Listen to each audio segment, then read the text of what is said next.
Right విందాం. Right మీ వాదన విన్నాం. విధంగా రైట్ మనకి పొలిటికల్ అనలిస్ట్ ఉన్నారు కృష్ణాంజనేయులు గారు, వారు ఏమంటారు విందాం. కృష్ణాంజనేయులు గారు ఎలా చూడాలి?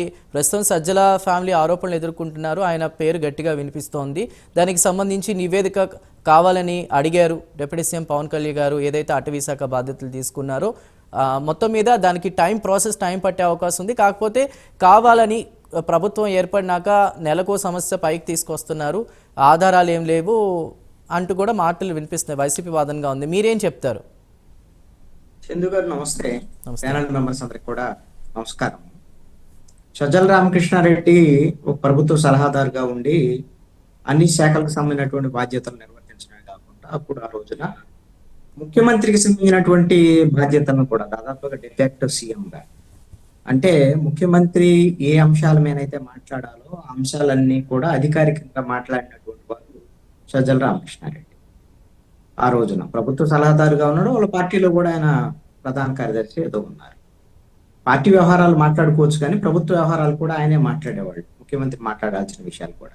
ముఖ్యమంత్రి అయితే ఎప్పుడు కూడా అఫీషియల్గా ఒక ప్రెస్ కాన్ఫరెన్స్ కూడా పెట్టలేదు. ఆయనకు ఉన్నటువంటి ప్రయారిటీ అది సజ్జల రామకృష్ణారెడ్డి.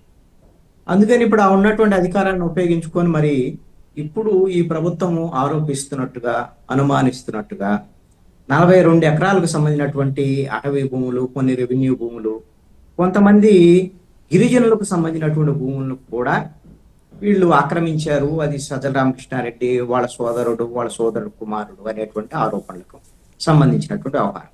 దీనికి సంబంధించినటువంటి ప్రభుత్వము, అదేవిధంగా అటవీ శాఖ మంత్రి డిప్యూటీ సీఎం పవన్ కళ్యాణ్ ఆదేశాలు జారీ చేస్తున్నారు. కాబట్టి విచారణ కోసం ఈ విచారణలో ఆధారాలతో సహా కొన్ని వాస్తవాలు బయటకు వచ్చేదానికి అవకాశాలు ఉండొచ్చు. ఈ విధమైనటువంటి భూమిని ఏదైనా సరే గత 5 ఏళ్ల కాలం, అంటే ప్రభుత్వం వైఎస్ఆర్ కాంగ్రెస్ పార్టీ ప్రభుత్వం ఉన్నప్పుడు వీళ్ళు ఒకవేళ ప్రభుత్వానికి సంబంధించినటువంటి చుక్కల భూములో లేకపోతే రెవెన్యూ భూములకు సంబంధించినటువంటి దాన్ని వీళ్ళు ఏ రూపేణా, అంటే ఎంఆర్ఓ స్థాయిలో వాళ్ళు ఆ విధంగా ఎవరికైనా రాసిచ్చేటువంటి అధికారం వాళ్ళకు ఉంటుంది. ఆ విధంగా ఏమన్నా రాయించుకున్నారా?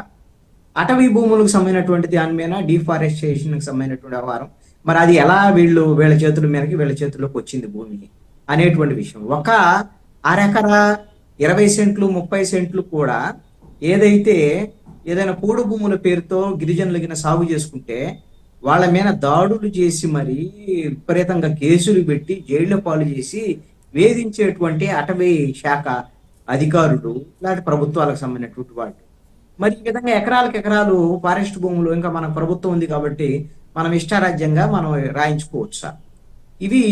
ఇవన్నీ వాస్తవం ఏంటి అనేటువంటిది తేలాల్సినటువంటి అవసరం ఉంది.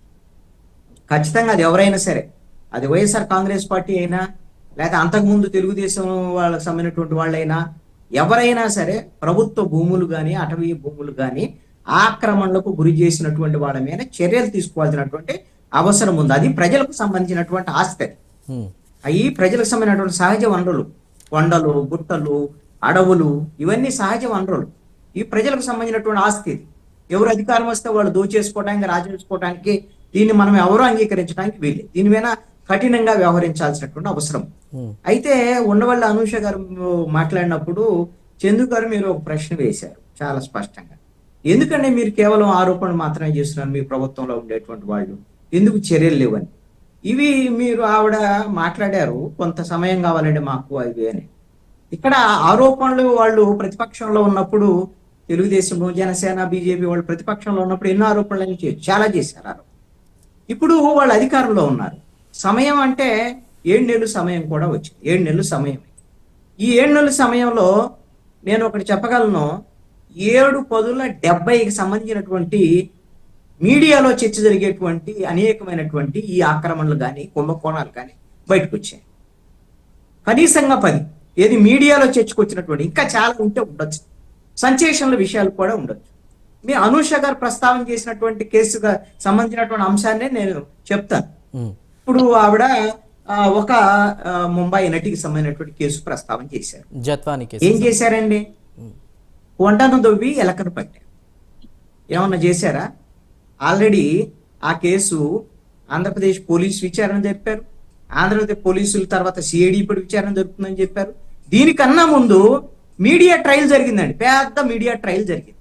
అసలు మీడియాలో అప్పుడు ఆంధ్రప్రదేశ్ ముఖ్యమంత్రి జగన్మోహన్ రెడ్డి దగ్గర నుంచి మొదలుపెట్టి అప్పుడు ఉన్నటువంటి ఇంటెలిజెన్స్ చీఫ్ దగ్గర నుంచి మొదలుపెట్టి విజయవాడ పోలీస్ కమిషనర్ వీళ్ళందరూ ఎప్పుడైతే కేసులు పెట్టారో వాళ్ళందరూ అసలు వీళ్ళందరూ చేసినటువంటి తప్పు నేరం వాళ్ళు చేసింది తప్పు అని 100% దాన్ని వాళ్ళని ఎవరిని వెనకేసుకొని వచ్చేటువంటి పరిస్థితి లేదు.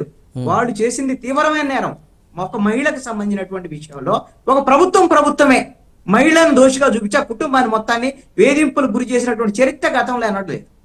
మరి అలాంటి నేరాలు చేసినటువంటి వాళ్ళను సుమారుగా ఇప్పుడు 6 నెలలైంది ఆ కేసు పెట్టి.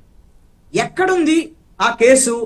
ఆ కేసు ఏమైనా ఏదైనా కోర్టు ఉండవల్లి అనూష్ గారికి తెలిస్తే చెప్పానంటే ఏదైనా కోర్టు మీరు ఈ కేసులో విచారణ జరపొద్దు అని ఏమన్నా ఆదేశాలు జారీ చేసిందా? ఎవరినైనా మీరు అరెస్ట్ చేయొద్దని ఏమన్నా చెప్పిందా? దాంట్లో వచ్చినటువంటి చర్యలు ఏంటండి? ఏం చర్యలు ఉన్నాయి చెప్పండి. ఏ విచారణలో ఏం తెలియదు. ఒక కేసు ముంబై నటి కేసు ఒక్కటే కాదండి.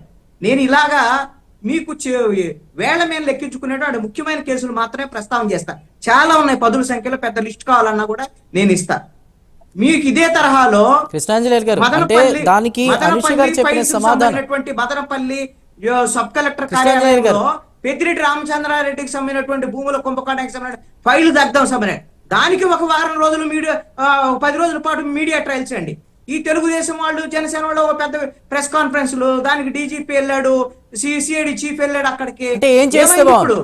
కృష్ణాంజలి గారు ఒకటి అనుష గారు చెప్పిన సమాధానం కనుక విన్నట్లయితే ప్రతిదీ కూడా కొంచెం టైం పడుతుంది, విచారణ అవి జరుగుతున్నాయి. ఎందుకంటే గత ప్రభుత్వంలో లాగా కక్షపూరితంగా మేము వెళ్ళడం లేదని చెప్తున్నారు. ఇందాక మనకి ప్రసాద్ గారు మాట్లాడుతూ నెలకో సమస్య తీసుకొస్తూ కక్షపూరితంగానే ప్రభుత్వం వెళ్తుంది, ఇచ్చిన హామీలు ఏవి కూడా అమలు చేయడం లేదు అంటూ కూడా మాట్లాడుతున్నారు.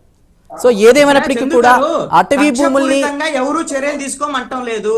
మీరు ఎన్ని రోజులైనా విచారణ జరపొచ్చు, దర్యాప్తులు జరపొచ్చు, కాదనటం లేదు. ఎక్కడ దర్యాప్తు జరుగుతుంది, ఏమి దర్యాప్తు జరుగుతుందని నేను అడుగుతున్నాను. మదనపల్లి ఫైల్స్ కు సంబంధించి పెద్దిరెడ్డి రామచంద్రారెడ్డికి సంబంధించిన భూములు కుంభకోణం ఫైల్స్ ఎక్కడ ఉన్నాయి? ఆ కేసు పోలీస్ కృష్ణాంజలి గారు అనుష గారు ఏదో మాట్లాడదనుకుంటున్నారు. అనుష గారు చెప్పండి. వచ్చిన కేసులు నేను చెప్తాను, అనేకమైన కేసులు. ఈ రోజు నేను ఇంకొక పాయింట్ చెప్తాను, అనుష గారిని మాట్లాడమని చెప్పండి. ముఖ్యమంత్రి చంద్రబాబు నాయుడు జనవరి 1వ తేదీన మీడియాతో చిట్ చాట్ చేశాడు. మీకు ఒక పెద్ద ఉదాహరణ కోసం ఈ పాయింట్ చెప్తున్నాను. లడ్డూ లాగా దొరికాడు జగన్మోహన్ రెడ్డి, మాకు 1750 కోట్ల రూపాయలు ఆదాయాన్ని నుంచి లంచం తీసుకున్నాడు, కానీ నేను ఆయన మీద కక్ష సాధింపుకు పాల్పడను అని అంటాడు. మీ ఇద్దరికి సంబంధించిన వ్యవహారం కాదు ఇది. చంద్రబాబు నాయుడికి జగన్మోహన్ రెడ్డికి సంబంధించిన వ్యవహారం కాదు.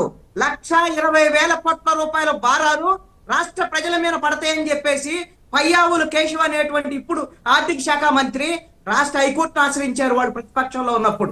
మరి అలాంటి కేసులో మీరు లడ్డూ లాగా జగన్మోహన్ రెడ్డి దొరికితే మీ ప్రశ్నకి సమాధానం అనుష గారు చెప్పండి. ఏమైనా మీకు ముడుపులు చెల్లించాడా అది తేల్చాలి.